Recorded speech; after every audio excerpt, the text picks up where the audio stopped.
সমগ্র বরাক উপত্যকা সহ বিভিন্ন এলাকার গুরুত্বপূর্ণ খবরের মধ্যে স্বাগতম। আজ হলো 15 ফেব্রুয়ারি 2 ফাল্গুন রবিবার। আজকের প্রথম খবরটি হলো অসমের মরানে জাতীয় সড়কের উপর নির্মিত জরুরি অবতরণ ক্ষেত্র আনুষ্ঠানিক উদ্বোধন করলেন ভারতের প্রধানমন্ত্রী নরেন্দ্র মোদী। গত শনিবার সকালে ভারতীয় বায়ুসেনার শক্তিশালী C-130 হারকিউলিস বিমানে করে সরাসরি ELF এ অবতরণ করেন ভারতের প্রধানমন্ত্রী নরেন্দ্র মোদী। বিভিন্ন কর্মসূচির মাধ্যমে এ সফর ছিল বুথ পর্যায়ের কর্মীরাই দলের চালিকা শক্তি। থানাপাড়ায় বিজেপির অসম প্রদেশের উদ্যোগে আয়োজিত বুথ বিজয় সংকল্প সভায় উপস্থিত হন তিনি।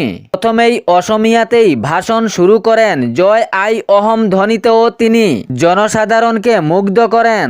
আনুষ্ঠানিক মঞ্চে উনার বক্তৃতার শুরুতেই বিজেপির বুথ পর্যায়ের কর্মীদের খোঁজ খবর নেন। উনার বক্তৃতার মাধ্যমেই প্রকাশ করেছেন বুথ পর্যায়ের কর্মীরাই দলের চালিকা শক্তি। বুথ পর্যায়ের কর্মীরা যদি ভালোভাবে কাজ না করত তাহলে বিজেপি দল এত কাজ করতে পারত না। বুথ পর্যায়ের কর্মীর সাহায্যে এতগুলো কাজ করতে সক্ষম হয়েছে বিজেপি। এ বিষয়ে খুবই প্রশংসা করলেন বুথ পর্যায়ের কর্মীদের ভারতের প্রধানমন্ত্রী নরেন্দ্র মোদী। এর পরবর্তী খবরটি হলো পুলিশের হাতে ধরা পড়েছে হাইলাকান্দি জেলার কাটলিচড়া হোটেলের ব্যবসায়ী রিঙ্কু চৌধুরীর প্রাণঘাতী হামলার মূল অভিযুক্ত। প্রাণঘাতী হামলার 21 দিনের পর পুলিশ প্রশাসন মূল অভিযুক্তকে গ্রেফতার করতে সক্ষম হন। গতকাল হাইলাকান্দি থেকে প্রাণঘাতী হামলার মূল অভিযুক্তকে গ্রেফতার করেছে পুলিশ প্রশাসন। হাইলাকান্দি জেলার কাটলিচড়ার হোটেল ব্যবসায়ী রিঙ্কু চৌধুরীর উপর হঠাৎ করে প্রাণঘাতী হামলা করেছিলেন এই বলে অভিযুক্তদের উপর মামলা দায়ের করা হয়েছিল। কিন্তু পুলিশ প্রশাসনের অনেক চেষ্টার পর অবশেষে 21 দিনের পর গতকাল হাইলাকান্দি থেকে আটক করেছেন প্রাণঘাতী হামলার অভিযুক্তকে। জানা গিয়েছিল এতদিন পুলিশের চোখে ধুলি দিয়ে ফাঁকি মেরেছিল এবং লুকিয়ে পড়েছিল, কিন্তু অবশেষে পুলিশের হাতে ধরা পড়েছে হাইলাকান্দি জেলার কাটলিচড়া হোটেল ব্যবসায়ী রিঙ্কু চৌধুরীর প্রাণঘাতী হামলার মূল অভিযুক্ত।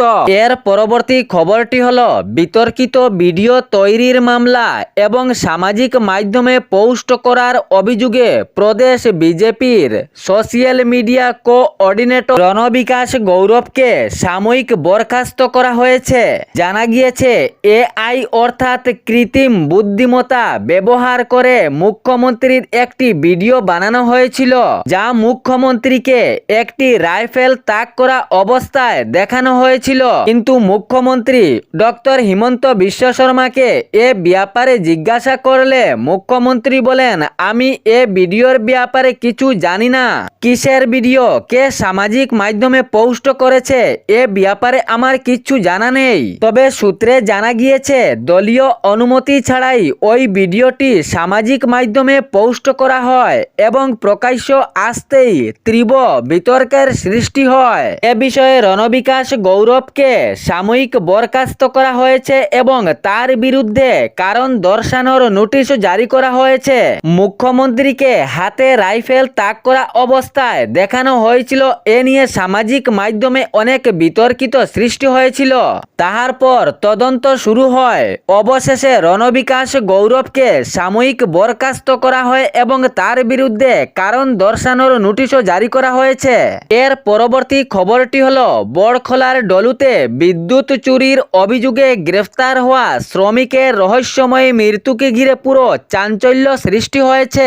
ডলুর চা বাগান বিদ্যুৎ চুরির অভিযোগে রাজেশ মির্দাকে গ্রেফতার করা হয়েছিল। পরে মরদেহ পুলিশ প্রশাসন রাজেশ মির্দার ঘরে এনে উনার পরিবারের কাছে দেওয়ার চেষ্টা শুরু করে, কিন্তু পরিবারের লোকজন এই মরদেহ গ্রহণ করতে রাজি হননি। তাহারা জানিয়েছেন গ্রেফতারের সময় রাজেশ মির্দা জীবিত অবস্থায় ছিল, কিন্তু তাহার পর কিভাবে তাহার প্রাণ যায় এ বিষয়ে বিশেষ প্রশ্ন ডলু চা বাগান এলাকার জনগণের। এর জন্য পরিবার সহ স্থানীয় লোকজনও এ মরদেহ গ্রহণ করতে অস্বীকার করেন।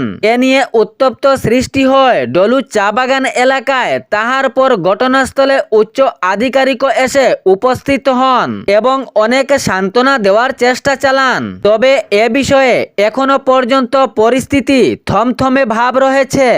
এর পরবর্তী খবরটি হলো লাখ লাখ অরুণোদয় পাওয়া মহিলাদের জন্য একটি গুরুত্বপূর্ণ খবর। যে মহিলারা অরুণোদয় প্রকল্পের আওতায় রয়েছেন তাহারা আগামী 20 ফেব্রুয়ারি একসঙ্গে 8,000 টাকা পাবেন। তবে তাহার আগে করতে হবে দুটি কাজ। যদি এ দুটি কাজ না করেন তবে ব্যাংক অ্যাকাউন্টে এ টাকা না আসারও সম্ভাবনা রয়েছে।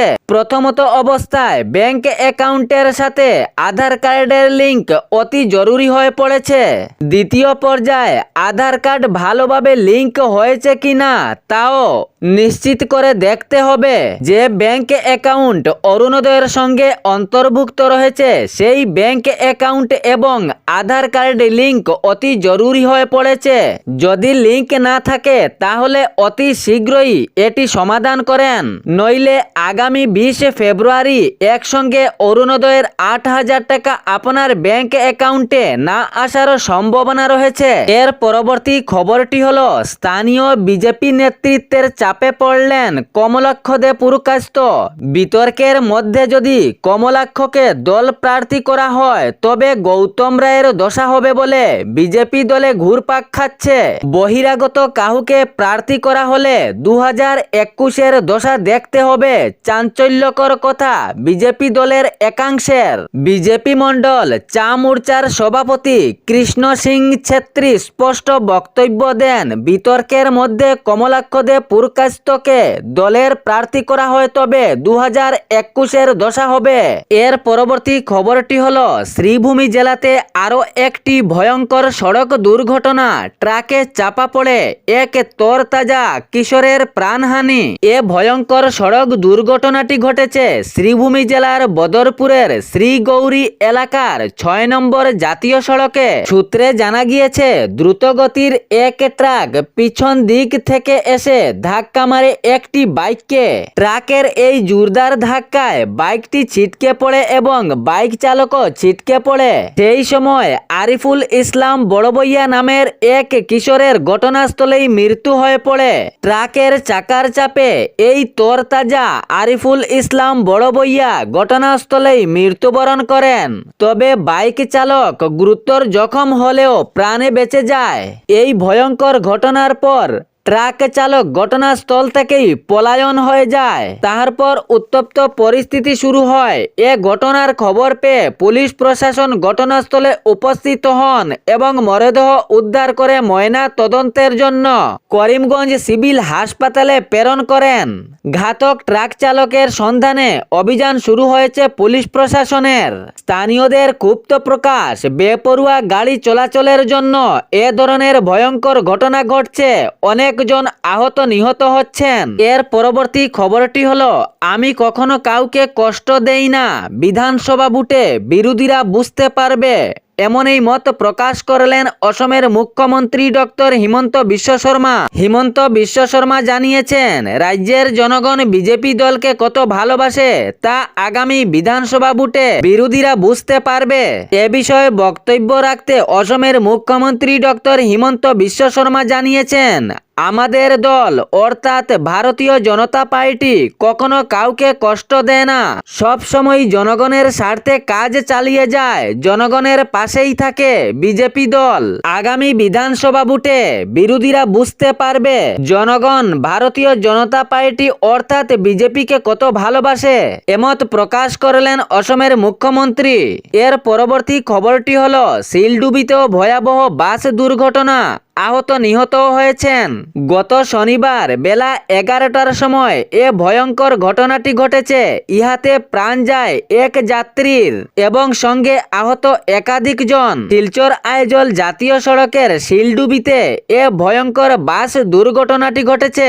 নিয়ন্ত্রণ হারিয়ে একটি যাত্রীবাহী ট্রেভেলার বাস দুর্ঘটনার কবলে পড়ে। ইহাতে প্রাণ যায় এক যাত্রীর এবং আহত হয়েছেন একাধিক জন। এ ছিল বরাক উপত্যকা সহ বিভিন্ন এলাকার গুরুত্বপূর্ণ খবর। এরকম নিত্য নতুন খবর পাওয়ার জন্য চ্যানেলটি সাবস্ক্রাইব করে রাখবেন এবং ভিডিওটি লাইক করে শেয়ার করতে ভুলবেন না, যাতে সঠিক সংবাদগুলো অন্যজনের কাছে পৌঁছায়। ধন্যবাদ।